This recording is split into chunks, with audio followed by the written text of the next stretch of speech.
Nesta ocasião, dando continuidade ao assunto da Trindade Divina, uma vez que já estivemos fazendo breves análises a respeito da segunda pessoa da Trindade, ou seja, o Filho, o nosso Senhor Jesus Cristo, e da terceira pessoa da Trindade, o Espírito Santo, hoje nós vamos nos deter por um pouco sobre a primeira pessoa dessa Trindade, ou da Trindade Divina, Deus, o Pai.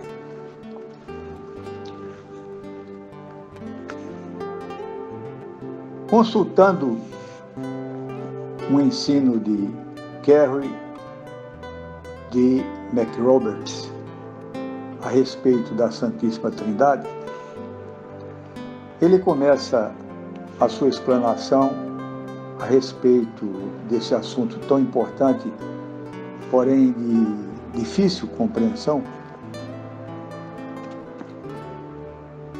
falando o seguinte a respeito dessas três pessoas que compõem a Trindade Divina. Assim ele se reporta a esse assunto. O Pai incriado, o Filho incriado, o Espírito Santo incriado. O Pai incomensurável, o Filho incomensurável, o Espírito Santo incomensurável. O Pai eterno, o Filho eterno, o Espírito Santo eterno. E mesmo assim, não são três eternos, mas um só eterno. Vejamos bem, irmãos, que colocações tão difíceis de ser compreendidas por qualquer um de nós, simplesmente com aquele entendimento que nos advém da nossa própria mente. Kerry continua a sua descrição dizendo o seguinte: a Trindade é um mistério. A aceitação reverente do que não é revelado nas Sagradas Escrituras faz-se necessário antes de se perguntar a respeito de sua natureza. A glória ilimitada de Deus deve ser uma forma de nos conscientizar com respeito à nossa insignificância em contraste com aquele que é sublime e exaltado. Nosso conhecimento dos mistérios de Deus, especialmente da Trindade, exige que abandonemos a razão? Nada disso. Na Bíblia, de fato, há muitos mistérios, mas o cristianismo, como religião revelada, centraliza-se na revelação. E a revelação, segundo sua própria definição, torna manifesto em vez de ocultar. A razão se vê diante de uma pedra de tropeço, quando confrontada pela natureza paradoxal da doutrina trinitariana. Mas, asseverou Martinho Lutero de modo enérgico, posto que se baseia claramente nas Escrituras, a razão precisa conservar-se em silêncio sobre o assunto. Devemos tão somente crer. Eis, pois, uma muito importante colocação a respeito da Trindade Divina. Algo que, por mais difícil que seja de entendermos, realmente precisa que a aceitemos, porque isso é uma revelação da própria Bíblia.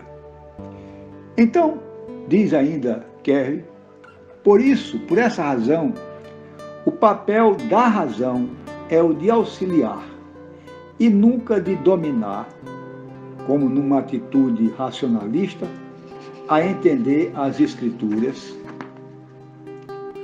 especialmente no tocante à formulação da doutrina da Trindade. Não estamos, pois, tentando explicar Deus, mas sim considerar as evidências históricas que estabelecem a identidade de Jesus como homem e também como Deus, em virtude dos seus atos milagrosos e do seu caráter divino. E ainda incorporar a verdade que Jesus tornou válida no que diz respeito ao seu relacionamento eterno com Deus Pai e com Deus Espírito Santo. A doutrina da Trindade, amados e amadas, ela foi historicamente formulada através da igreja estabelecida pelo Senhor Jesus Cristo, já nos seus primeiros andares neste mundo, fazendo uma análise o máximo espiritual e fidedigna possível daquilo que a Bíblia revelava sobre este assunto. E assim, essa doutrina foi muito bem estabelecida. E não pensemos que ela o foi sem contenda. Não, pelo contrário. Havia muitas e muitas ideias contrárias, outras a favor, porém distorcidas, do que seria, na verdade, a Trindade divina. Mas, em consenso, através dos pais da igreja, os chamados pais da igreja, se elaborou uma doutrina da Trindade. E aqui, nas nossas considerações, nós já estivemos vendo, ou pelo menos analisando quem era nessa Trindade, a segunda pessoa, o Senhor Jesus Cristo, e a terceira, o Espírito Santo, e até falando sobre a função de cada um deles no que toca a empreenderem em conjunto, ou seja, em Trindade, a nossa salvação. Hoje vamos, por um pouco de tempo, tentar nos deter a respeito de Deus, o Pai, a primeira pessoa da Trindade. A gente precisa procurar entender, irmãos, que tanto no Antigo Testamento como no Novo Testamento, há expressões bíblicas que nos fazem compreender que essa Trindade divina, esse Deus eterno, nós vimos aqui no começo dessa nossa fala que são coeternos, são incriados. E não adianta, de maneira nenhuma, para nós humanos, que somos finitos e limitados no tempo, porque nós temos o nosso viver marcado pelo nosso nascimento humano, após havermos sido gerados no ventre de nossa mãe, e ali passarmos o período de gestação de cerca de 9 meses e nascemos. E a partir daí a nossa vida vai se desenvolvendo e ela tem um caráter de finitude também.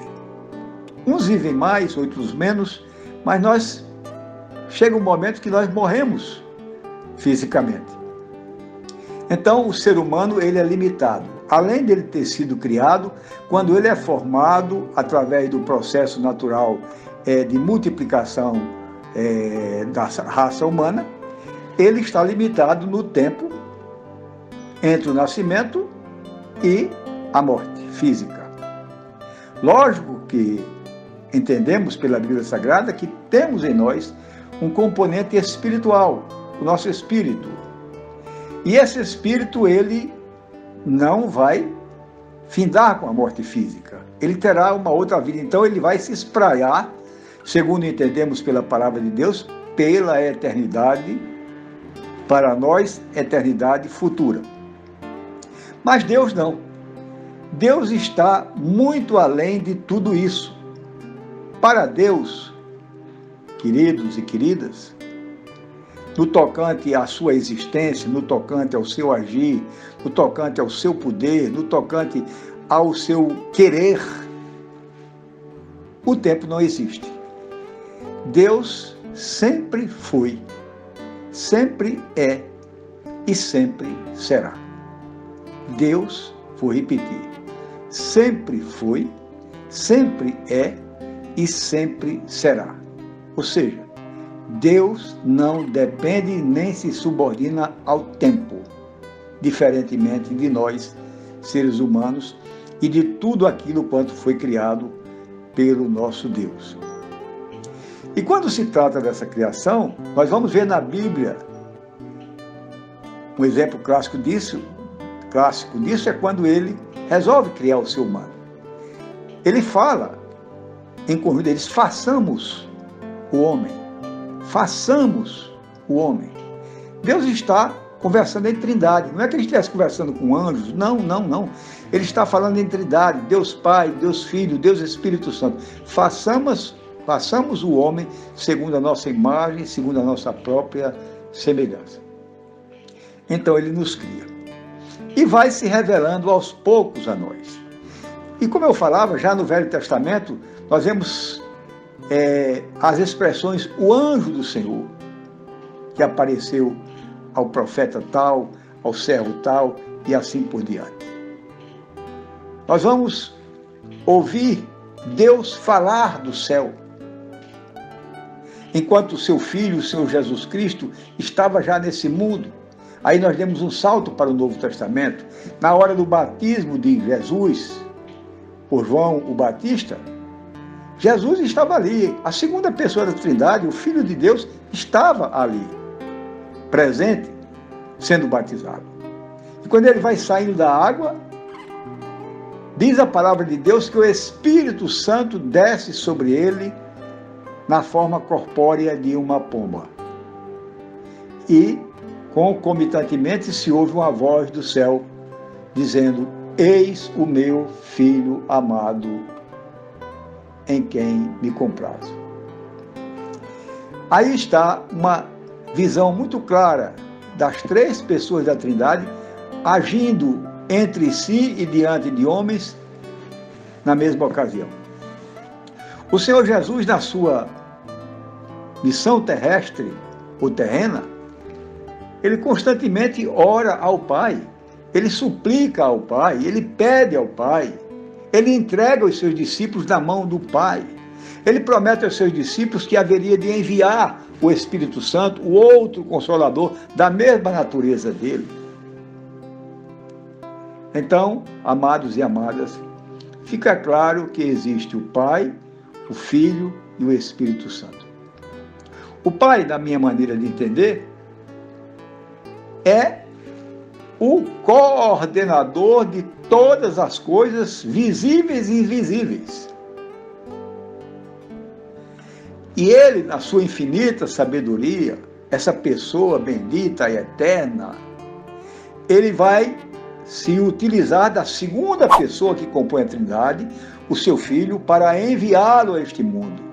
Ora, se o ser humano que foi feito à imagem e semelhança de Deus pecou e foi destituído da sua graça,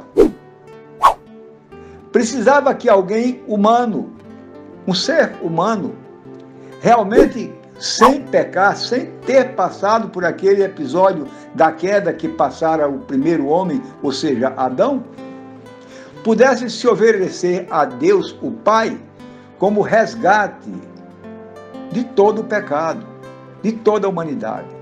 Então Jesus vem, o Filho, nasce de uma virgem, toma a forma humana, vive como homem sem pecar e se entrega a Deus, o Pai, por todos nós para a nossa salvação. É Ele o autor, consumador dessa salvação, no sentido de se oferecer a si mesmo ao Pai. E o Espírito Santo, já vimos, é aquele Consolador que Jesus disse que haveria de enviar, e enviou realmente para a igreja e continua conosco. É o Espírito Santo que nos continua a guiar na nossa caminhada, meu irmão, minha irmã. É Ele que está no nosso coração, é Ele que habita no nosso ser. Então, Jesus, o Filho, veio a este mundo, a forma de homem, viveu como homem e foi o eterno Cordeiro de Deus que tira o pecado do mundo. O Espírito Santo, esse Consolador, continua a orientar a igreja, o povo de Deus, aqueles que foram resgatados ou que serão resgatados através do sangue expiador do Senhor Jesus Cristo, um sacrifício único. E o Pai, o Eterno Pai, é esse coordenador, essa pessoa que coordena tudo isso em perfeita e completa comunhão com o Filho e com o Espírito Santo. Então, amados e amadas, não temos três deuses, não. Temos um só Deus, sempiterno, que subsiste em três pessoas: Deus o Pai, Deus o Filho e Deus o Espírito Santo. Dizer que é fácil entender essa doutrina da Trindade por completo é tolice. A doutrina da Trindade é dificílima de um entendimento meramente humano. Por isso, eu conclamo a você, irmão, irmã, ouvinte desta palavra nesta ocasião, aceite pela fé. Simplesmente aguarde o momento em que um dia, quando todos nós estivermos na presença de Deus por toda a eternidade, esse detalhe tão curioso, tão desafiador para nós, de três pessoas compondo uma trindade divina, quiçá será revelado. Deus os abençoe rica e poderosamente. Amém.